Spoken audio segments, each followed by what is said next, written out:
Hi అండి, అందరికీ నమస్కారం. అందరూ ఎలా ఉన్నారండి? మేమైతే చాలా బాగున్నామండి. ఈరోజు మన మిడిల్ క్లాస్ ఇంటి రుచుల్లో టమాటా ఎగ్ కర్రీ ఏ విధంగా చేయాలో నేర్చుకుందాం. దాని కొరకు ముందుగా 4 గుడ్లు తీసుకొని కొత్తిమీర, టమాటా, ఉల్లిగడ్డలు, అల్లం వెల్లుల్లి పేస్ట్, పచ్చిమిరపకాయలు తీసుకోవాలి.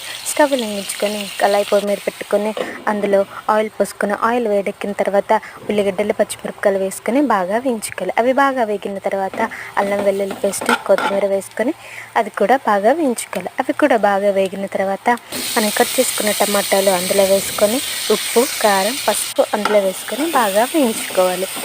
మూత పెట్టుకొని బాగా ఉడికిన తర్వాత మనం తీసుకున్న ఎగ్స్ ఉన్నాయి కదా, అవి పగలు కొట్టుకుని ఒక గిన్నెలో వేసుకోవాలి. ఎందుకంటే ఈ మధ్య ప్లాస్టిక్ గుడ్లు అనేవి కామన్ అయిపోయింది కదా, అందుకని అవి మంచిగా ఉన్నాయో లేదో చూసుకొని వాటిని కూడా కూరలో వేసుకోవాలి. వేసుకున్న తర్వాత అవి కదలకుండా అలానే మూత పెడితే ఎమ్మి టేస్టీగా